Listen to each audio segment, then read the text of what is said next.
문재인 정부 5년은 혼란의 5년이었습니다. 자영업자, 중소기업을 무너뜨린 소득주도 성장 정책, 원전 산업 생태계를 파괴한 탈원전, 집값 대란을 일으킨 연이은 부동산 정책 실패, 나라빚 1천조 시대, 끊임없는 내로남불, 비굴했던 대북 저자세 정책, 한미 동맹 약화 등 문재인 정부 5년의 혼란성은 이루 말할 수가 없습니다.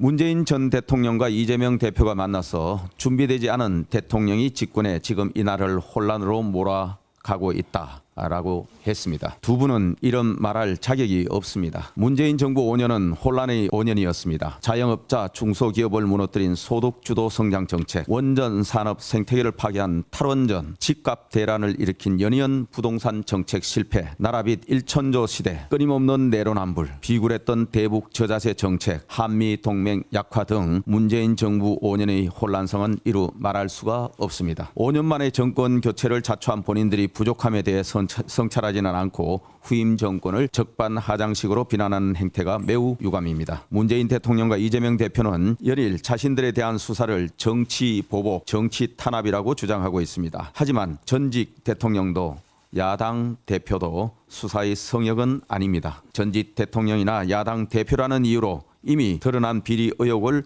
수사하지 말고 덮어두자는 것은 사법 정의가 아닙니다. 법 앞에 그 어떤 성역도 있을 수가 없습니다. 국민들께서는 문재인 대통령과 이재명 대표가 서로 사이가 좋은 분들이 아니라는 것을 잘 알고 계십니다. 그런데도 본인들에 대한 수사와 재판이 임박하자 공통의 사법 리스크 앞에 일시적으로 방탄 동맹을 맺은 것입니다. 본인들의 개인적 이익을 위해 국가의 사법 시스템을 부정하는 정치적 꼼수와 선동은 국가 지도자로서는 해서는 안 될 일입니다.